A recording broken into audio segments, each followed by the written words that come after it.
You have probably come across dating advice telling you to play hard to get, how you should wait a while before you reply to a text, act less interested than you feel, and don't seem too available. Here's the problem though, most of us don't actually know whether it works and whether we should even use it if it does. I think most of us don't want to manipulate people or play games, but we're also worried that we'll come on too strong and we'll kill the attraction. So in this video, I'm going to reveal the indicators that somebody is playing hard to get. I'm going to break down how and why it works psychologically, and then whether this is something that you should consider using. I'm Dr. Thomas Smithyman. I'm a clinical psychologist and the author of this book. On dating. So I first came across this idea of playing hard to get when I first entered the dating scene in the 90s, thanks to this book here. It was such a big deal in the 90s. It was everywhere in pop culture. As you might expect, this was a simplistic and shallow psychological understanding. First of all, we take the thinking out of dating. You take the thinking out of dating? Basically, there are just some innate things that you must do when you're dating. Well, congrats, it worked. Can we now please put the thinking back into dating? Obviously, a bit light on the science. Probably why Rule 31 is don't discuss the rules with your therapist. I'm not kidding, that's literally Rule 31 in the rules. So I went to the research to figure out what can it tell me. There are a lot of different behaviors you could do if you were playing hard to get, but one study I found boiled it down to 5 things, the 5 indicators of playing hard to get. Number 1, sound busy. Number 2, be hard to get a hold of.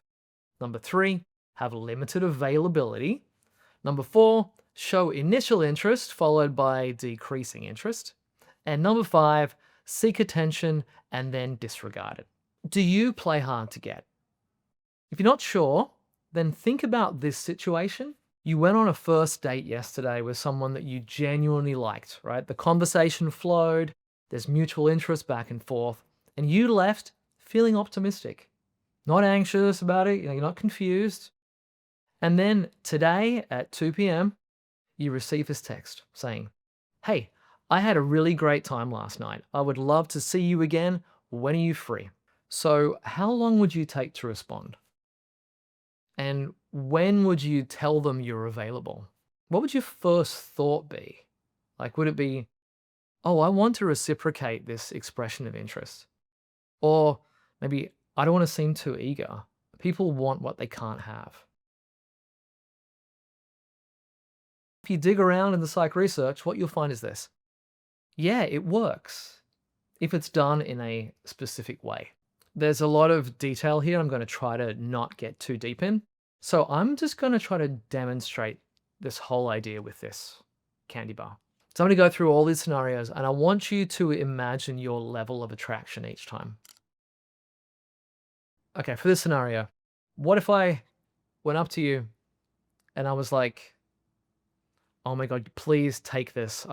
You've got to have it. Please, please take it." You'd be like, "Ugh, like, get away from me. What's wrong with it? Like, why are you trying to get rid of this thing?"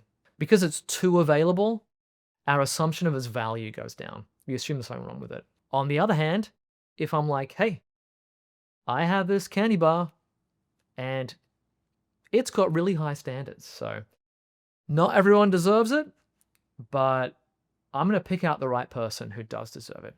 Then we're probably going to think, wow, must be pretty valuable. It's got such high standards. I wonder what it costs. $10? This is basically the scarcity model, something that is rare or hard to obtain, that we assume it is more valuable, and therefore we want it more. The problem is that a lot of people swing all the way over here to our third scenario, which is, "Hey, I got this candy bar. Do you want it?" "Oh, well, you can't have it." "No, you want it?" "Okay, no, I can't have it." "Maybe you have it." No, you can't have it." Eventually you're going to be like, "Screw that. This is not worth it. Why am I bothering? I'll just eat something else." Also, that candy bar is arrogant and I hate it. If we think that we can't actually get something, like if we can't actually date somebody, then playing hard to get doesn't work because it's not worth trying. If something is gettable for us and it takes a lot of work, we are sometimes willing to work for it. If we don't think we can get it, we're going to stop. So people have this sense that they don't want to chase and they don't want to be needy or too available. But I think a lot of the advice is to sort of flip to the other side, and it's easy to become unavailable or too hard to get, which is actually disliked even more. So what we're looking for is this area kind of in the middle, which is moderately selective, moderately available, not super needy, not unavailable. Whoever wants a candy bar, come get me. I'm going to give candy bars to everyone. Versus, I think you deserve this candy bar the most. I only have one of these to give away, and I am choosing to give it to you. All these other people, they don't deserve it. So we like when people like us, but we really like it when people like us specifically. When we feel like there's something about us that really matters, that is called out to them. We feel great when that happens. You were sitting there and I'm like, hey, do you want this frozen broccoli that I just microwaved? Uh-oh, it's getting further away. Maybe you can have it, maybe you can't. You'd be like, I don't want that. Why would I chase that? The playing hard to get thing only works if somebody is already into you, right? If someone doesn't like you, the fact that you were leaving and getting further away, they're like, good, I don't care. Come up to you, I'm like, hey, I got this candy bar. I'm really thinking about giving it to you. I'm not fully sure. I think I will, but maybe not. If someone likes us, then having the uncertainty about how much they like us can actually increase our attraction a bit, because we're thinking about them, we're trying to figure it out, and that can drive up the attraction. It doesn't work this way if you're trying to decide if you like them or dislike them. If that happens, we're like, I'm kind of out. Do you want it? Okay, just reach a little bit. Okay, reach a little bit more. Work a little harder, and then you'll finally get it. Now you can have it. So if that happens, basically now I'm going to be into this candy bar. Not because it's any better, but because it boosts my ego to have to work like that and win someone over. And having worked for it, I can only assume, well, it must be more valuable. Otherwise, why did I just put in all that effort? So I went through all those demonstrations in order to try to show you the mechanisms behind playing hard to get, how it works and why it works. But there's one more piece here that matters. And in some ways, it's the key to how I think about all this.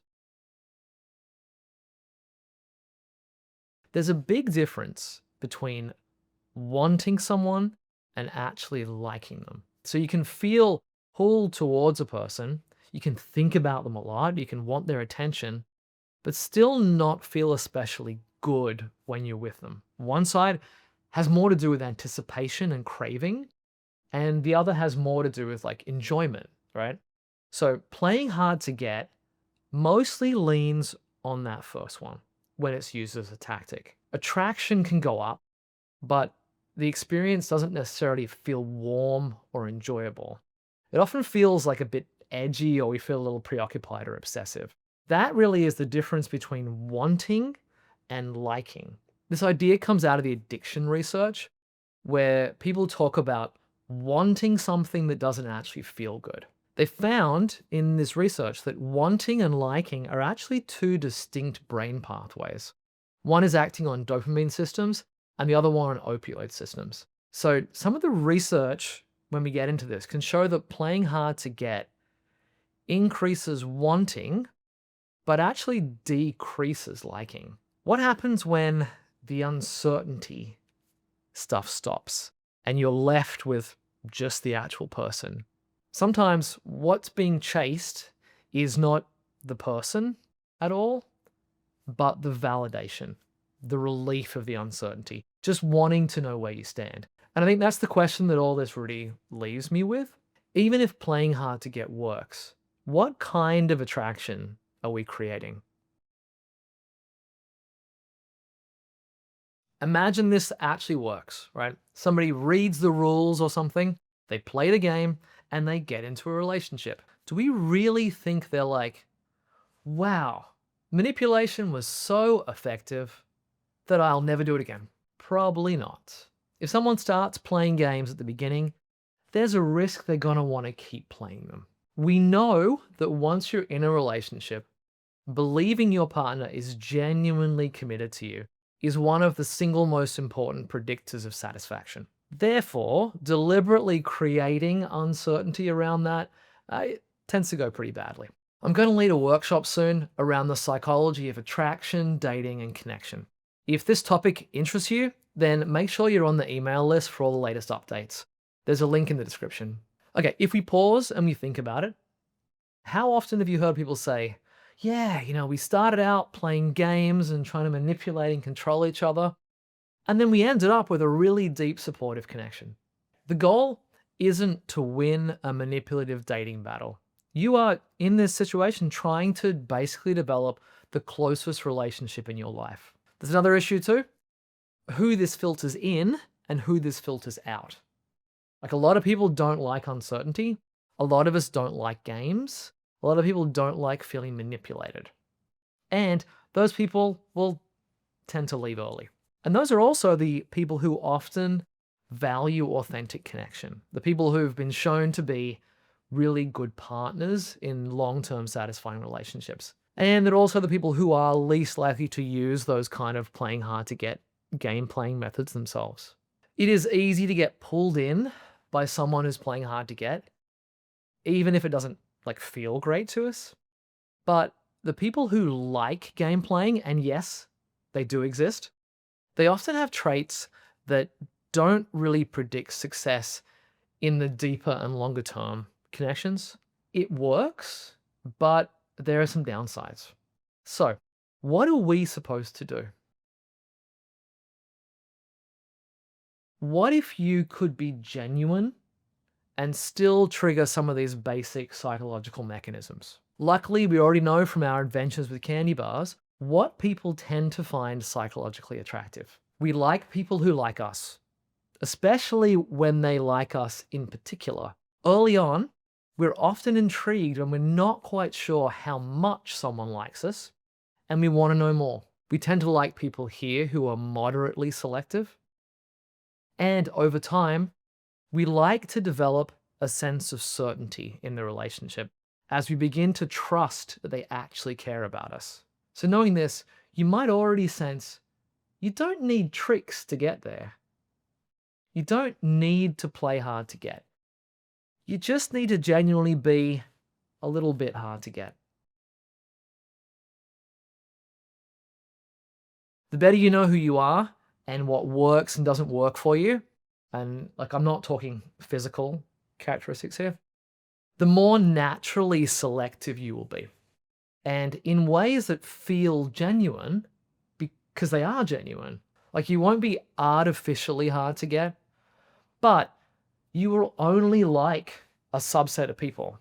And you cannot be sure at first how much you like them, right? Because you don't know them. This doesn't mean you have high standards. Instead, these are clear and specific standards. So when I last dated, I had developed a clear sense of what it was that I valued the most in other people. And these were things like kindness and creativity. So they're specific, but not high standards. And that's also who I ended up finding. Because it's genuine, you don't have to worry about the rule style, minutiae of availability signaling. You might respond to texts quickly, but you will not be seen as needy because the presence of your genuine standards will end up being apparent in a bunch of other ways. Dating is not a battle. It is not love and war. Seriously, why are we using war analogies to frame forming what are the deepest connections of our lives? It's a bonkers attitude to have if we're trying to build real intimacy. Life isn't cruel intentions, right? You do need to be selective because your time is limited and the people that you surround yourself with make a huge difference in your life. People can appear hard to get for many reasons. Sometimes because they're interested in trying to hide it, and other times because they're just not interested at all. It gets confusing, right? So in this video, I examine the research on attraction signals, and I give you my model of how to figure out if someone's actually into you.